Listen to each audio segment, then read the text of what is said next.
Chicago. Yeah. Ladies and gentlemen, boys and girls, till fivers of all ages, it's the notorious ATB with Just Incredible. We're Till Five Wrestling here with 5 segments. Yeah, the 5 segments are back. No 5 chapters on one No more person. 5 chapters for now. For now. We'll bank it. It'll come back. Yeah, Later. we're putting a pin in it. That's what we do around here. We put pins in things. We're experimenting a little bit. Yeah. We bring the boom and we put pins in things. Bringing the boom. Speaking of bringing the boom, I'd like to take this time to start the show by wishing my sister Kenzie a very happy birthday. And because it's Kenzie's birthday, she recommended this segment for us. Well, now this is Tuesday the 19th. Right. Yeah. It would be airing. If Right. you're listening Right. or watching at a later date, Tuesday, November the 19th, is Kenzie's birthday. That's right. And you better believe the hype because we've got some interesting debuts that didn't quite make it for us.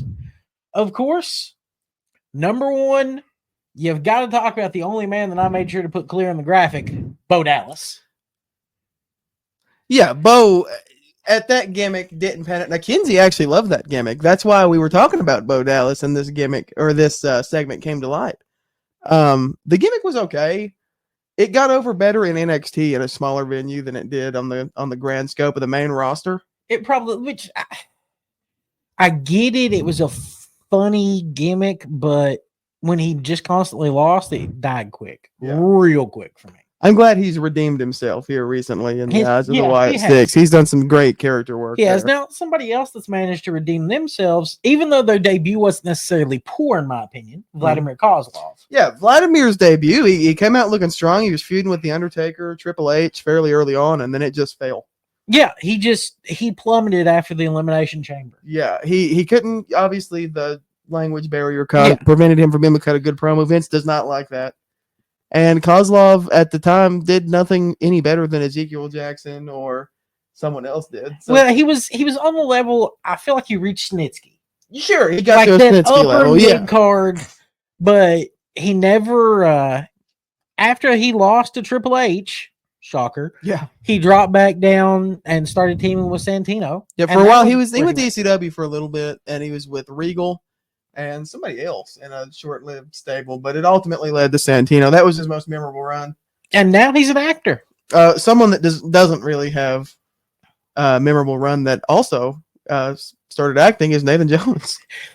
Yeah, and I actually remember watching Nathan Jones in WWA, but his WWE debut was even worse than he was back then. Yep. Because he came in, was gonna tag team with The Undertaker At WrestleMania. That gets canceled because they realize he's awful. So it's Big Show and A-Train that I think they're teaming against, right? Yeah. Yeah, and Undertaker has to fight a handicap match. I think he does do a run-in. Yeah, If I'm not runs in at the mistaken, end to save him. Yeah. Yeah, but yeah, Nathan Jones, absolutely. And then his second debut was just as bad when he showed up with Matt Morgan. Yeah, oh man, just terrible stuff. As part of Brock Lesnar's team of jacked up guys. Terrible stuff. But he was cool in Troy when he fought he Achilles. was cool in Mad Max. Yeah. I had a baby brother. He was perfect in every way. He was really cool. Yeah, I love that. You know who I actually thought was cool that actually wound up on this list? Alex Riley. I feel like that was mostly Cena's fault, to be honest. Alex Riley I thought was going to be such a big star. And when I was looking up pictures to put in the graphic for this, Yeah. I didn't realize that he came back with long hair and like. Oh, that was NXT stuff. Yeah. Like that would be perfect to bring in with this Miz storyline going on right now. Let him show Have up a with Uncle darker Alex Howdy. Riley. Yeah. Yeah. That'd be Or cool. like Uncle Howdy destroys Alex Riley and Miz is like, who's that? It's Alex Riley. Yeah. Like that's your first child. And obviously, if you haven't got the message yet, we're talking about WWE runs here more so than anything, which brings us to maybe my least favorite WWE run of all time for one of the greatest wrestlers of all time, the Stinger. A man called Sting. A man, the icon. Yeah, Sting's WWE run was awful. Listen, the debut was fantastic. The appearances on Raw where they went to reveal the statue and it was Sting, like that was fantastic. Yeah. But man, they treated him bad. He should not have lost against Triple H. Well, he shouldn't have wrestled Triple H at WrestleMania. No, absolutely not. He It should have been The Undertaker. Should have been The Undertaker. But Triple H, it was a McMahon thing. You have to get that pin over a WCW guy. That's what they love to do. Yeah. And But I hated it because the NWO came out to save him, and he's most famous for being the biggest stalwart against the NWO. Now, one person that did have an awesome debut Yeah. that we did want to see Sting face is segment number 2 tonight. Our 5 chapters on The Undertaker from the poll that our fans had. That's right. Thank you, fans, once again for participating. The polls are doing pretty good. They are. But we'll have another one up tomorrow. I'm sure we'll find out some fun stuff there. We will do that. Now, personally, I always look back fondly on the debut of The Undertaker. Well, that's definitely the best starting point for us here. Yeah. So a lot of people, there was some question around the time looking back on it. Was Taker going to pop out of the egg? Glad he didn't. Taker did not pop out of the egg, thank God. We No. got the gobbledygooker instead. Yeah, and you had Undertaker coming out as the backup for Ted DiBiase. Yep. Who would show up in this same run that the Undertaker had Absolutely. at the end with King Kong Bundy and Kama and all that. So Yep. I love the full circle of Ted DiBiase for this era of the Undertaker. So for a couple months, he was managed by Brother Love, and then he was taken over by Paul Bearer. He went from I love you. Mom loved Brother Love. I enjoy that. But yeah, I enjoy a lot of this Undertaker with Paul Bearer era. Yep. And that first run, the beating Hogan for the title was awesome. Survivor Series 91. Yeah. But lost it 6 days later. This Tuesday in Texas. That's right. Yeah. Yeah. And that was also the same show that Hogan tried to claim that Undertaker almost broke his neck. Also, my favorite point of this entire original, like, first 4 or 5 year run for Undertaker was the first casket match with Yokozuna. I thought was really cool. It was Taker brought in the when he turned face. Yep. And joined up with the Americans against Yokozuna and all the un-Americans. Mm-hmm. That was a lot of fun, and that led to Taker's casket match with Yoko. Where Taker disappears for a time. Yeah, like fades off into the sky. Yep. And then fake Undertaker appears. Ted DiBiase brings out the Undertaker, who's shrunk a few inches, gotten a few new tattoos. Which is it Brian Lee? Yes. Yeah, primetime Brian Lee. Yeah. Yeah. Okay. Yeah. Fake Undertaker. And that was horrible. As soon as the fans saw the real Undertaker, everybody knew that, oh, that's not really him. Yeah, so he comes back and has a feud with the fake Undertaker briefly. And that really leads us into our next era. Yeah, I feel like the next era kind of started with him getting that face busted open. Right. Or busted up by Mabel. Have the orbital bone injury and then have the really sweet Phantom of the Opera Undertaker. mask, yes. The first mention of the WrestleMania streak also occurred during this time against King Kong Bundy at WrestleMania 11. So That's when we seem to fall on a lot. we fall lately. on. Maybe we should cover WrestleMania 11 because we do fall on WrestleMania 11 a lot. I remember not liking that WrestleMania Hey, a lot. reluctant review. We've not done one of those in a while. They usually don't do well. Yeah, we need a royal review. Somebody out there, tell us what wrestling show we need to review. Yeah, absolutely. Anybody. Yeah. You could be somebody who's not watched wrestling in 6 months, 6 years, 16 years. Give us a wrestling show to review. Doesn't matter what it is. Yeah. As long as we can find it. Yeah. If We'll we can run watch it, we will. Yep. Even if it's a Cage of Death. Maybe not. Yep. Crap Zone Wrestling. Now, that brings us to 96 where Mankind debuts and leads to an awesome feud there. That I feel like that is the real turning point when you get into Undertaker goes from being this really cool I'll bury you guy to being This is the start of the Phenom. yeah, The Phenom is born. the during dead this man era. starts to rise. Right. Yeah. I love and still look back fondly on that time that he came down from the rafters with like the black wings Yep. at WrestleMania. I thought that was so cool. So he and Mankind kind of on again, off again feud here for a while. And in the midst of that, he wins his second world title from Sid Yeah. in a good one. Yeah. I liked Is his that- work with Sid. Did Sid poop himself that much? Is that the match Sid pooped himself in? I don't know. Ask Kevin. Kevin, tell us about the poop. Our poop expert, Kevin, Yes, Kevin. will let us know. Yes, Chan the man can let us know about the poop situation. So anyway, that brings us to where it really gets interesting for me, the debut of Kane in the Hell in a Cell match against the Shawn Michaels. Yes. And Also, because you get that Kane rivalry, which Mhm. adds an extra layer to the Mankind rivalry. Absolutely. And I love the fact, I know Tan is a big Japanese wrestling fan. Absolutely. I love the fact that the executioner was Terry Gordy. Yeah. Gordy wasn't right at that point, Yeah. but if he was right, it would have been a lot better of an And I think that was Vince trying to help out one of the older guys with the job. Yeah. But you know what's funny? He was like 36 years old. well, he had a stroke at that point, I think. He had was it a alcohol? drug-induced situation on a plane, which led to him basically becoming not right. At the AFO. Not right. So Gordy, God bless him. I love Terry Gordy. He was a hell of a hand. I reckon he was. He was I, real I good, I man. didn't see a lot of that career. His work with Dr. Death is where it's at. That's not what we're talking No, about. the career that I did see a lot of It's The Undertaker. is The Undertaker, who another one of your Japanese wrestlers, Vader. That's right. Taker and Vader had a really good rivalry. Yep. And I feel like when Taker finally ended this run, and we got Biker Taker, which I think is what Mark Calloway always wanted. Right. Was to be that guy. To be himself. Yeah.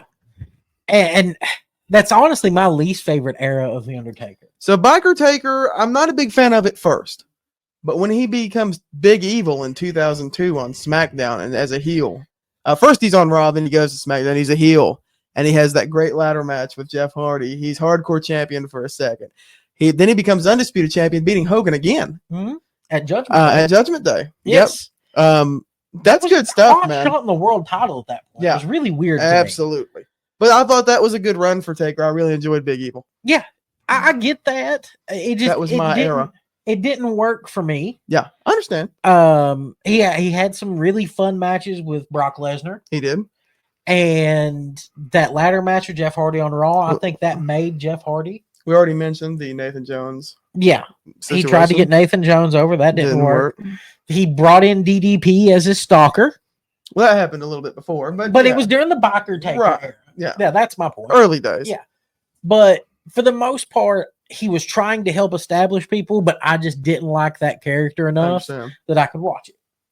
Well, that's okay because he wouldn't do it for too long. Because he got buried alive. Right. And he comes back to feud with, you guessed it, Kane, Who as the helped dead man Yeah, because Kane helped bury him That's with right. Vince McMahon. against man. Yeah. So he comes back at WrestleMania 20 to fight Kane. And he's the dead man. Once again. Yeah, and then not long after that, you see he goes into this feud with the Dudleys. Paul Bear is back with him. Yeah. And that horrible Great American Bash moment. So Paul Bearer, it was that Paul Heyman and the Dudleys were going to bury Paul Bearer in concrete. He was on the top of the stage in a concrete enclosure. And Taker wins to save his buddy, but decides, and does it anyway. Yeah. And the beauty of it is, in the arena, the casket didn't fill up with concrete. Yeah. So what they showed was the pre-tape. Really? Yes. I didn't know that. So it is, because in the arena, he's still just standing there in the casket while he's screaming, but the pre-tape, it makes it look like he's actually getting buried. Well, then from there, he goes on to feud with Orton, has the Legend Killer feud. That's fun. Yeah. Muhammad Hassan happens, Now that and then he takes a hiatus. that's when Taker goes into part-time. We're getting, Yeah. we're getting to part-time. Yeah, we get that last good run on SmackDown. You know, we have a world title run. Yep. We have some great matches with Batista. Yeah, man, him and Batista tore it up in like Yeah. 2008, 2009. Those were so And much. Edge, let's not forget about his great Yeah. matches with Edge. I will admit that Taker and those two got Taker and JBL. That was a lot of fun. Taker and Jeff Hardy had a lot of fun together. See, I didn't watch a lot of those matches. Man, that's good. You should. Aside for that Monday Night Raw ladder match, I have not seen hardly any. Of I've Jeff said Hardy it time and time again on this show. SmackDown. SmackDown was the show for like 10 years. But he beats CM Punk for the world title. Because the referee screwed him up. Referee was trying to fuck on me. Whoa! Yeah. Well, and then he has 2 WrestleMania matches in a row against the Heartbreak Kid Shawn Michaels in such a freaking excellent story, and ends up retiring Shawn, as we know. Yeah. And then From there, same thing with Triple H for the next 2 years, and another excellent story that kind of all intertwined. Which then he fought Punk at WrestleMania. yes, and a great feud, Punk with the Iron Man. That was really cool stuff. Yeah. And then you have his streak end Yeah, I'll never forget that. with Brock Lesnar, who still say was the worst option to give it to. I get why they that did wasn't it. quite right. In retrospect, it makes sense, but at the time, it didn't make sense. So now this is where Undertaker basically for the next 3 to 5 years goes away for 11 months and then comes back for 3 shows right before WrestleMania. And that's basically where we're at when we start feuding with Bray Wyatt. Who he should have ended the streak Yeah. with. We go back into Taker's last, like, I'm going to wrestle more than once every year run here as he goes on to feud with Lesnar that year. And actually, I believe worked SummerSlam and Survivor Series that year. Yeah, and then he the Graveyard Dogs with Roman Reigns. Yeah, that's We right. had that. Yep. He had the match with Shane McMahon at WrestleMania before that. He even. had his last match Yep. was the cinematic match with AJ Styles. That was fine. I didn't hate that. I really wish that he had ended his career in front of fans. Versus Sting at WrestleMania 30.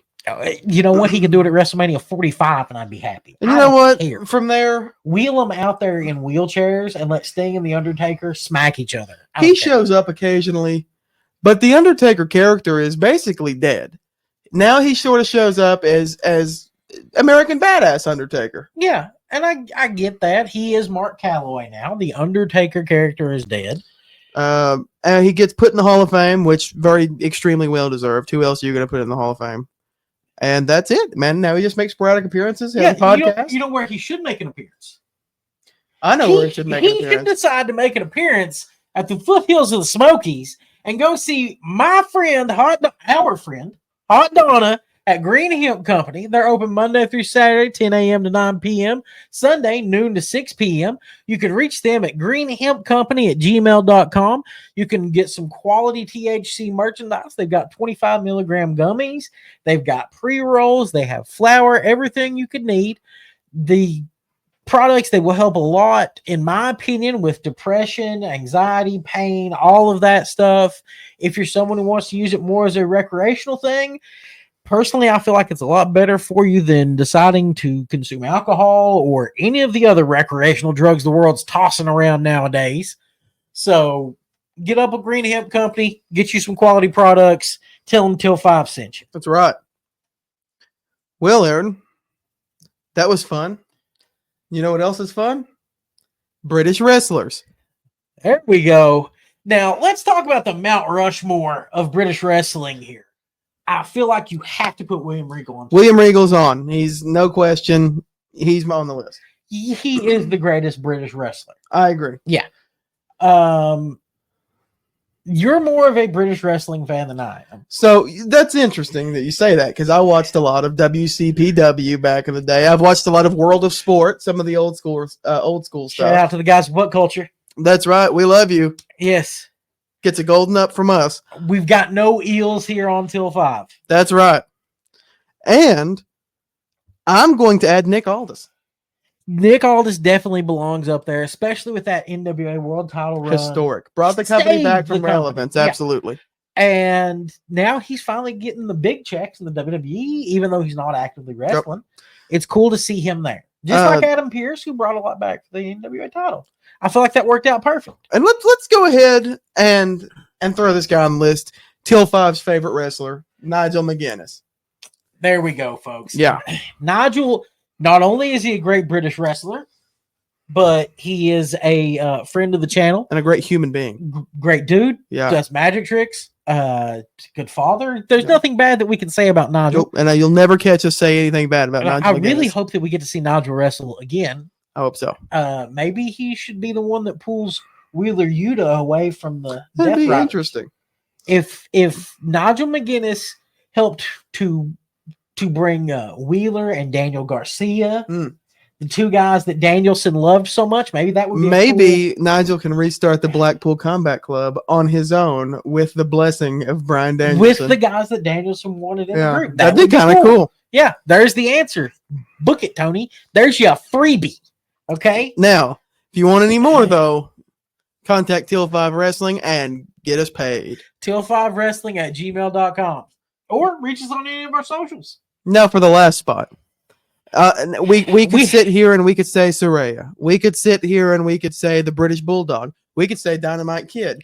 I personally couldn't choose between Davey and Dynamite Kid. And then a light bulb went off. Look, if we're talking about of all time, you can't look at today's pro wrestling and not acknowledge that the athleticism today is better than it's ever been. Oh, absolutely. And you can't say that anybody is a better wrestler today than Will Ospreay. And he's going on the list. Yeah, Will Ospreay is our number 4 person in our Mount Rushmore of barring something tragic, there's a fair shot, but by the time he hangs up his boots, he's the greatest professional wrestler that ever lived. That's true. Yeah. And I really hope that he continues to slow down a little bit. And he's only 30.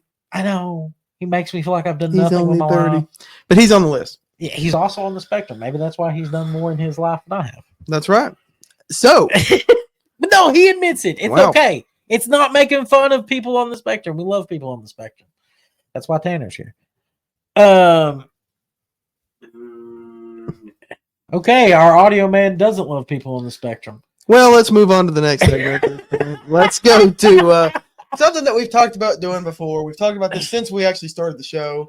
Let's do a what if, right? We can do that. We can. What if Dean Ambrose returned to the WWE? I'm going to say what if Dean Ambrose. But you told me before I'm going to say what if John Moxley returned. Now, we've not told or debuts, rather. Told each other our plans. Uh-huh.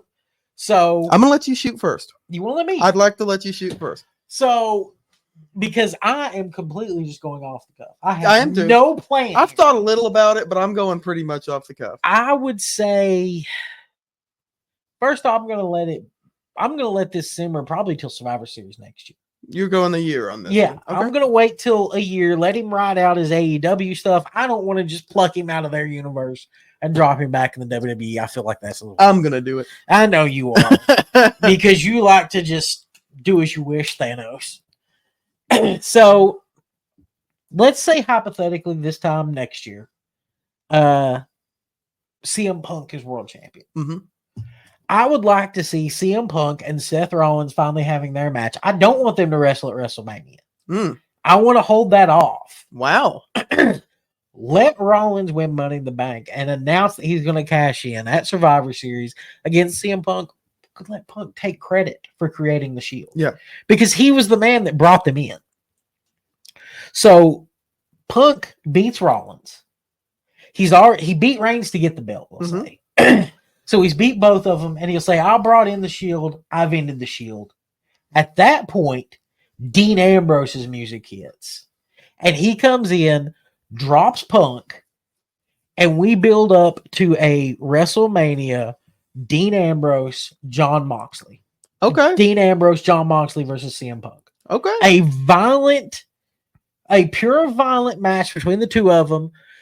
Because clearly WWE is doing better about letting Punk work his style and stay healthy if he's still able to get around even. Right. So let him wrestle Moxley at WrestleMania, drop the belt to him, and ride off into the sunset. Okay. Let Punk have 2 back-to-back main events. Let Moxley come back to the WWE and let it be the Shield on top. After all these years. Yep. That's what you got? That's what I'll go with. All right, let me see what I can do. So I want to go ahead and say that before I start this, our next segment is about the bloodline. Spoiler alert. These are sort of going to interlude.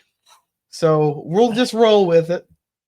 So this is, I guess, a 4.5 right now. Sort of. Yeah. Yeah. So I finished my version of chapter 4. So this is kind of where we're headed.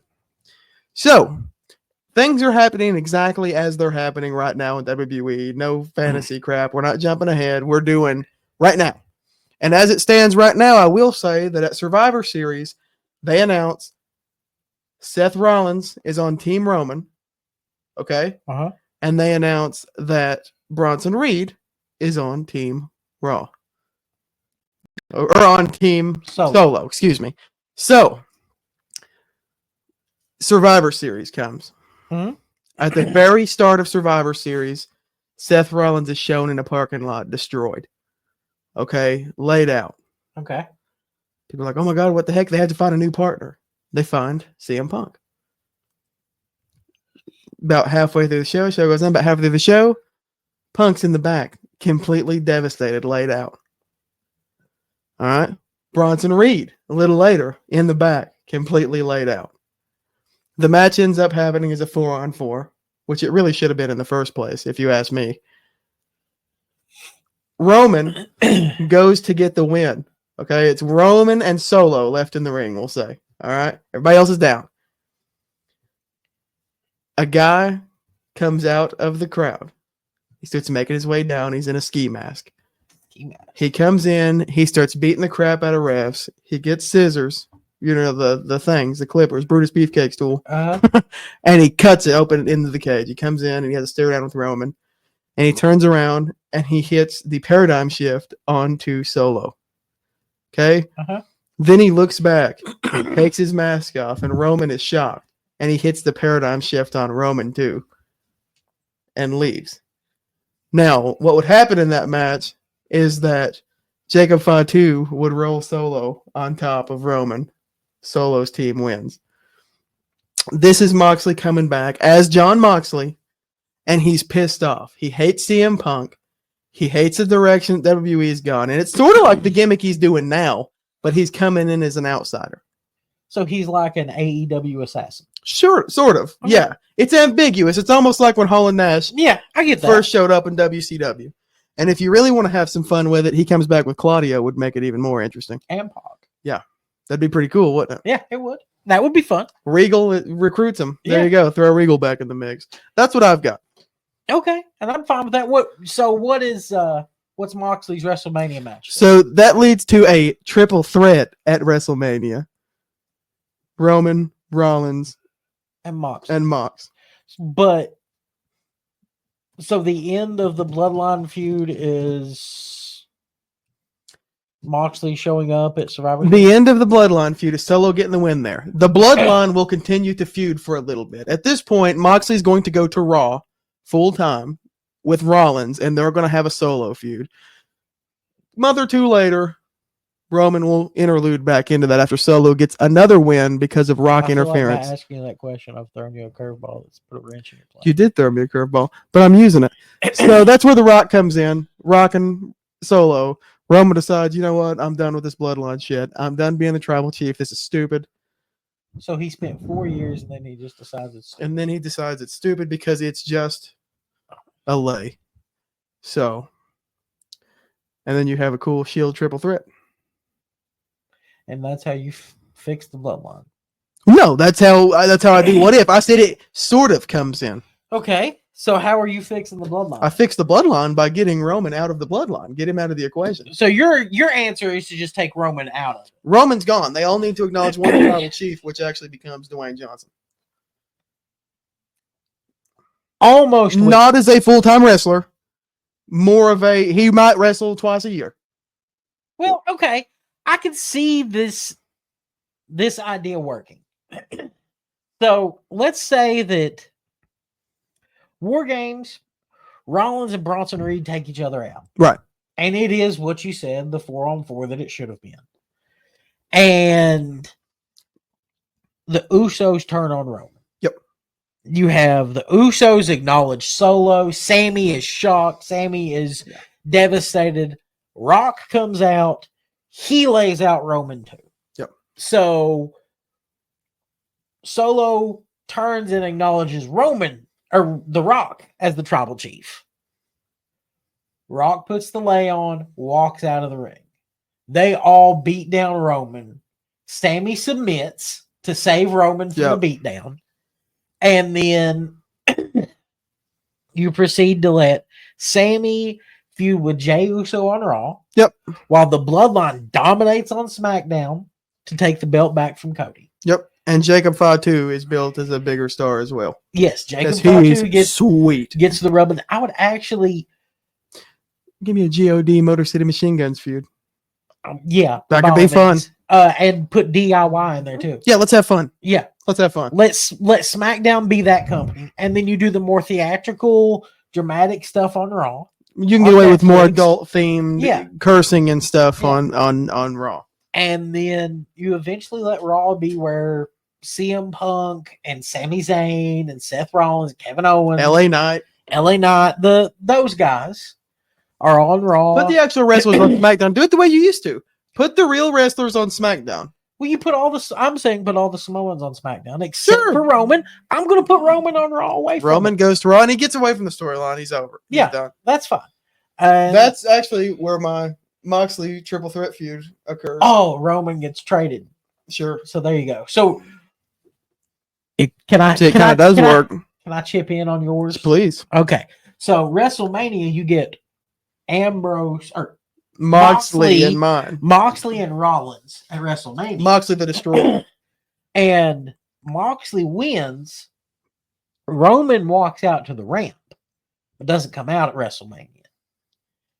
We get Roman after WrestleMania. He is traded to Raw, Mm. and then SummerSlam you have SummerSlam you have Moxley and Roman, and then Survivor Series you get the triple threat, the three of them. I got you. Okay, I like that. Yeah. So it's a full circle of a year. Yeah. There you go. See, that's why TL5 works. That's why Teal 5 works. Speaking of 5, I guess that was 5. That was 5. And now we've got something really fun coming on Yeah. December the 13th.